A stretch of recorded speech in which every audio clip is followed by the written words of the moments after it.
Good morning, Mithu's ওয়ার্ল্ডের একটা নতুন ব্লগে তোমাদের সকলকে স্বাগত জানাই। এখন বাজে এই 8:30 মতন, 8টা মতো।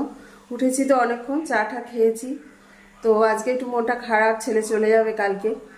তো যাই হোক, তা এখন আমি কি করছি সেটা তোমাদের দেখো। এটা হচ্ছে খোয়া ক্ষীর। আমাদের নারায়ণ পুজো ছিল না, তা অনেকটা খোয়া ক্ষীর আনা হয়েছিল, সেটা তো হলো না যেহেতু আমার পিসি শাশুড়ি মারা গেছেন, আমাদের অসুচ পড়ে গেছে। তো সেই জন্য এই খোয়া ক্ষীরটা দিয়ে একটু কালাকাদ মতো বানাবার জন্য ট্রাই করছি। আমি কিন্তু আগে কোনো দিনও করিনি। এখন এটাকে একটু চিনি দিয়েছি, একটু দুধ দিয়ে ওটাকে একটু গলতে দিয়েছি। ফ্রিজে ছিল তো শক্ত হয়ে গেছিলো, তো একটু গলতে দিয়েছি। আর তারপর দেখি এটাতে কিভাবে কি করা যায়। তো দেখো এটা, এই যেটা এখনও গলেনি, শক্ত আছে। খানিকটা গলার পর এটাতে একটু চালের গুঁড়ো দেবো, দিয়ে এটা তোমার থালাতে একদম করে দেবো আর কি। থালাতে যেরকমভাবে তক্তি করি না আমরা নারকলের, সেইভাবেই এটা করব। ঠিক আছে, অবশ্যই করি, তারপর অবশ্যই তোমাদের দেখাবো ঠিক জিনিসটা কেমন হলো। এই যে এটাতে একটু গুঁড়ো দুধও দিয়েছি, আমুল স্প্রেটা দিলেও ভালো হয় জিনিসটা।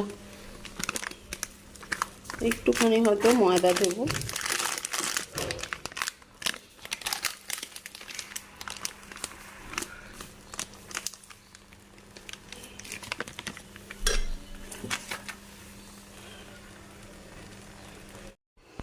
এই যে পাক দিয়ে এটাকে এরকম চৌকো করে রেখেছি,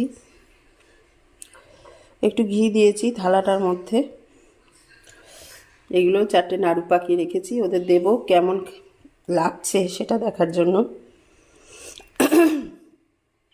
এই যে জানি না এটা শেষ পর্যন্ত কি হবে, একটু শক্ত না হলে তো এটা কাটা যাবে না, একটু শক্ত হওয়া দরকার, সেই জন্য রেখেছি ছড়িয়ে। এটা হচ্ছে দুপুরে রান্নাবান্না। দুপুরে আজকে করেছিলাম একটু ভেজ ডাল, করেছিলাম মুগের ডাল দিয়ে, আর করেছিলাম দই মাছ, আর তার সাথে গোল গোল আলু ভাজা। ব্যাস এই করেছি, আর টমেটোর চাটনি ছিল। ব্যাস এই দিয়ে আজকে দুপুরের খাওয়া দাওয়া, বেশি কিছু করিনি। আর ভেজ ডালটা আমার ছেলেও খেতে কিন্তু খুব ভালোবাসে, মটরশুঁটি গাজর ফুলকপি দিয়ে শীতকালে মুগের ডালের ভেজ ডাল। তো এই ডালটা আমার ছেলে খুব পছন্দ করে। এই ডালটা দিলে কি বলো তো, এইটা দিয়েও সব ভাত খেয়ে নেয়। আর এই যে দেখো, সকালে যে খোয়া ক্ষীরের পাকটা করেছিলাম, কালাকাঁদ করব বললাম তোমাদের, এটা কালাকাঁদ ঠিক হয়নি, পাকটা তো আমি ঠিক জানি না, একটু শক্তই পাক হয়েছে। এটা ঠিক সন্দেশের মতো লাগছে, ক্ষীরের সন্দেশ ঠিক যেরকম লাগে, একদম অরিজিনাল ক্ষীর দিয়ে সন্দেশটা, ঠিক সেই জিনিসটাই হয়েছে। এবার খেতে কিন্তু বেশ ভালো হয়েছে। আর একটু চিনিটাও বেশ একটু গোটা গোটা দিয়েছিলাম, সেই চিনিটা করকর করছে, কামড়ালে মুখে চিনিটা পড়ছে। জিনিসটা কিন্তু খেতে বেশ সুন্দর হয়েছে। ছেলেকে দিয়ে দেবো, ছেলে কাল চলে যাবে, তো ওকেও ভাবছি খানিকটা দিয়ে দেবো। আর জিনিসটা দেখো, দেখতে কিন্তু খুব সুন্দর হয়েছে, সন্দেশ একদম ক্ষীরের সন্দেশ যাকে বলে। এখন বাজে এই সন্ধে 5টা, 4:30 5টা বাজে। তো আজকে আমার ছেলে চলে যাচ্ছে, তো সকাল থেকে ওই জন্য আজকে একদম ক্যামেরা অন করতে পারিনি, ওকে খাবার দাবার করে দেয়া, এই সমস্ত সব কিছু করতে। আর আমার শরীরটা ভীষণ খারাপ, ভীষণ আবার সর্দি কাশি ঠান্ডা লেগেছে। তো যাই হোক, এখন আমরা যাচ্ছি ওকে হাওড়াতে তুলে দিতে। তো ওই জন্য এখন একদম রেডি হয়ে গেছি, কিন্তু মনটা খুব খারাপ লাগছে। অনেক দিন ছিল এবারে এত আনন্দ অনুষ্ঠান হলো। তো যাই হোক, এখন তো যাচ্ছে, যেতে হবে, কাজের ব্যাপার, কিছু করার নেই। তারপরে দেখা যাক আবার কবে আসে, পুজোর সময় আসবে বলছে। তো ঠিক আছে, আমি রেডি হয়ে গেছি। দেখো, আমরা সবাই রেডি হয়ে গেছি, ও রেডি হয়ে গেছে, কৌশিকও রেডি হয়ে গেছে, আমরা সবাই রেডি। তো গাড়ি আসবে, আমরা বেরিয়ে যাব। এই যে লাগেজ রয়েছে, বাইরেও একটা রয়েছে, এই যে সমস্ত বার করছে লাগেজ টাগেজগুলো, এসে যাবে এক্ষুনি গাড়ি। এদের দেখো না, এদেরও মন খারাপ জানো তো, এরাও হাঁ করে তাকিয়ে তাকিয়ে দেখছে, সব বুঝতে পারে, ব্যাগ দেখলে ভীষণ বুঝতে পারে, ব্যাগ নিয়ে কেউ চলে যাচ্ছে কোথাও একটা। ওরা ভীষণ সেন্সিটিভ হয়, তো ভীষণ বুঝতে পারে।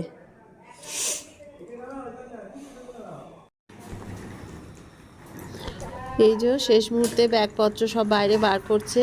আর রানীকে দেখো, রানী কিরম টিটোর পেছন পেছন যাচ্ছে। ও বুঝতে পেরেছে যে টিটো চলে যাচ্ছে, সেই জন্য দেখো টিটোর পেছন পেছন রানী যাচ্ছে। কি হলো রানী, কি হয়েছে?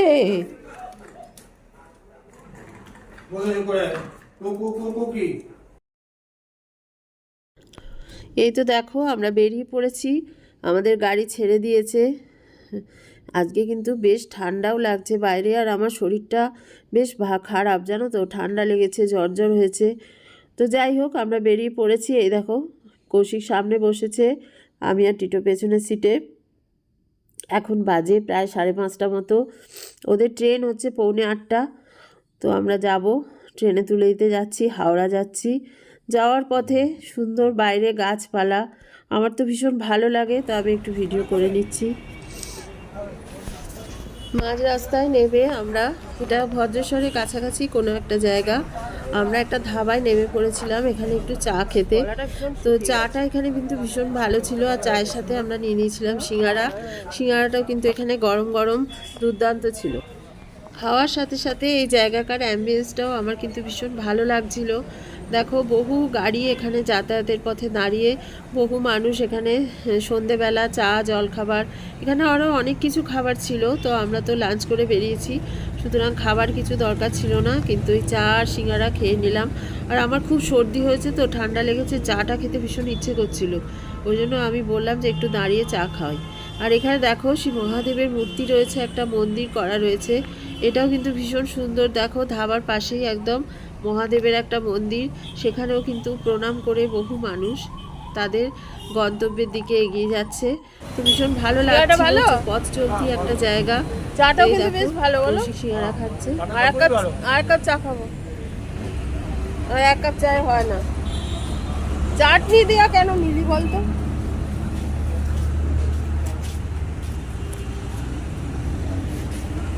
সিঙ্গারাগুলো তুলে নিন, এত আছে তো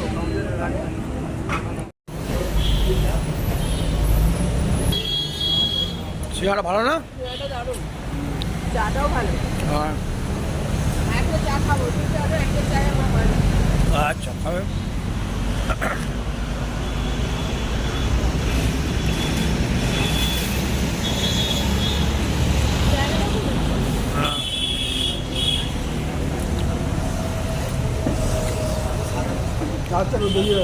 হ্যাঁ চলো।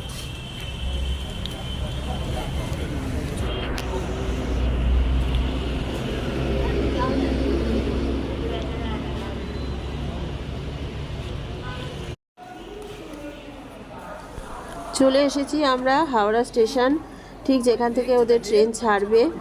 আর অনন্যাও যাচ্ছে, যেহেতু ওরা দুজনে একই শহরে থাকে সেহেতু দুজনে একসঙ্গেই যাচ্ছে। তো আমরা ছাড়তে এসেছি, অনন্যার বাবাও এসেছেন, সব কিছুই তোমাদের একটু একটু করে দেখাচ্ছি।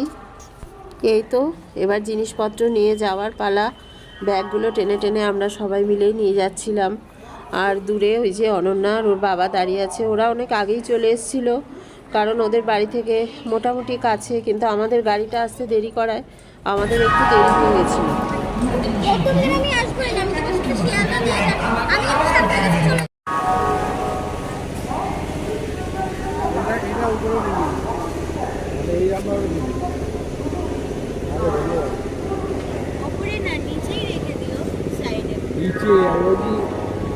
এইটা উপরে থাকবে।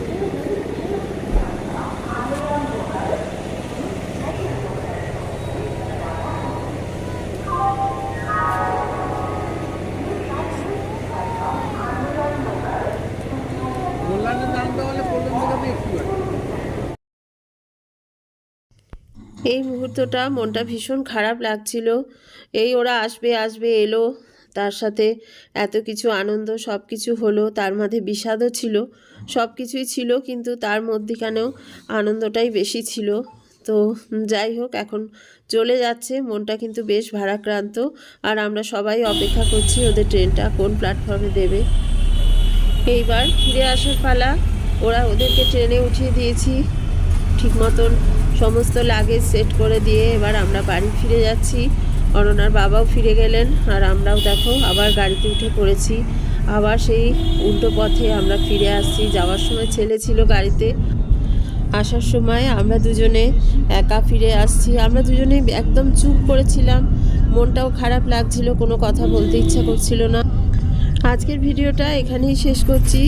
আমার ভিডিওগুলো তোমাদের কেমন লাগছে অবশ্যই আমাকে কমেন্ট করে জানিও। ভালো লাগলে অবশ্যই লাইক আর শেয়ার করে দিও। তোমরা সবাই খুব ভালো থেকো। দেখা হচ্ছে পরবর্তী আবার একটা নতুন ভিডিও।